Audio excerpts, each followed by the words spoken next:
Good morning, students. I hope you are doing well at home.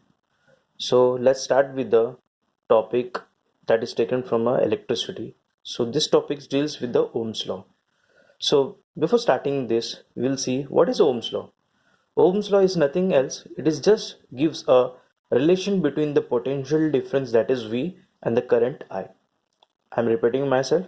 Ohm's law gives a relation between the potential difference and the current I. Okay, so let's first start with the Ohm's law statement. So, Ohm's law. Ohm's law states that the potential difference, that is V, across the ends of a given metallic wire in an electric circuit is directly proportional to the current flowing through it, provided that its temperature remains constant. Okay, so let's see with the help of a electric circuit. So this is the main electric circuit of Ohm's law. So first we'll start with the battery. So what is this battery? So it is a combination of cells. Can you see? There is first cell, second cell, and this is the third cell, which has been connected in series, which forms a battery that has been represented by E. Then there is an ammeter, which is used to measure what is the current flowing through the circuit. And there is a resistor, where we have to find what is the resistance of this resistor.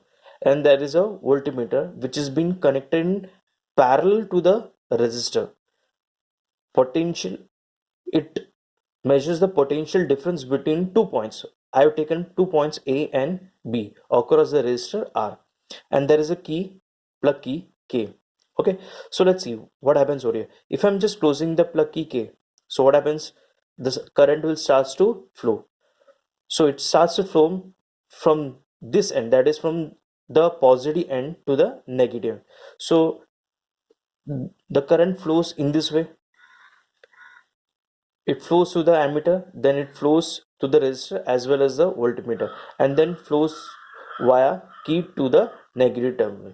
So the point of the ammeter where the current enter is taken as positive, and where the current exit is taken as negative. Same way deals with the voltmeter, where the current enters is taken as positive, and where the current exit is taken as negative. So this is the basic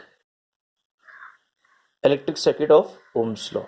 So, just as the statement states that the potential difference V across the ends of a given metallic wire. So, we have to find what is the potential difference across the resistor, that is R. So, I have taken 2 points, point A and point B, which is between the two ends of a resistor, and that is the V. So for that we are going to use the voltmeter over here.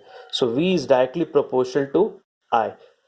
So what does it mean, directly proportional? If I increases, the potential difference, that is V, also increases. So if you want to remove the proportionality, so we have to introduce a constant, and the constant over here is taken as R, that is R is a constant. So V is equal to R into I. So R here is called as a resistance. So V is equal to R into I. So what is R is equal to? If we take R over here, so this I will go to the other side. So R is equal to V by I. So what is the function of R? That is the resistance. Resistance means it is the property of a conductor to resist the flow of charges through it. What is the meaning of to resist? Means to just stop from movement. To whom? To the flow of charge. So what is the meaning of flow of charge? That is a flow of current. So if the charges slows down, what does it mean? The current decreases. So what is the relation you are getting from R and I? So it means that if R increases, the flow of charges decreases. So it means that the current I decreases. So if R increases, current I decreases. So the relation over here comes as inversely proportional. That is, R increases, current decreases. If R decreases, current increases. That is the meaning of inversely proportional. Next, we'll see what is the SI unit of resistance. The SI unit of resistance is Ohm, OHM, and it has been represented by a Greek word symbol, that is omega. This is called as a omega. So you have to represent by omega. So next we'll move to the graph. of Ohm's law. So this is the graph. If you know, in during the experiments we used to take what is the potential difference and what is the current I, and we will calculate the R with respect to this formula, that is R is equal to V by I. So by plotting them, so we have two axes, x axis and y axis. On x axis we have to take the current, that is in amperes, and in y axis we have to take potential difference V. Okay, so by plotting the numbers, so by plotting like this, so we will draw a straight line, and this line should start from origin. And if you observe that one, you will see that it is a straight line. If you are getting a straight line, what does it mean? That is the slope, that is the slope of this graph is constant. So what is the meaning of slope? That is a simple formula, that is y is equal to mx plus c. Okay, so here c is equal to 0, so we get y is equal to m into x. So what is m is equal to? Y by x. So m is called as the slope, and y is the y-axis and x is the x-axis. So what is in y-axis? What is one y-axis? That is v.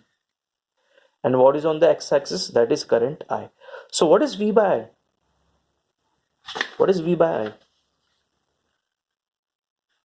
That is R. So that is equal to R. So what is the meaning of this one?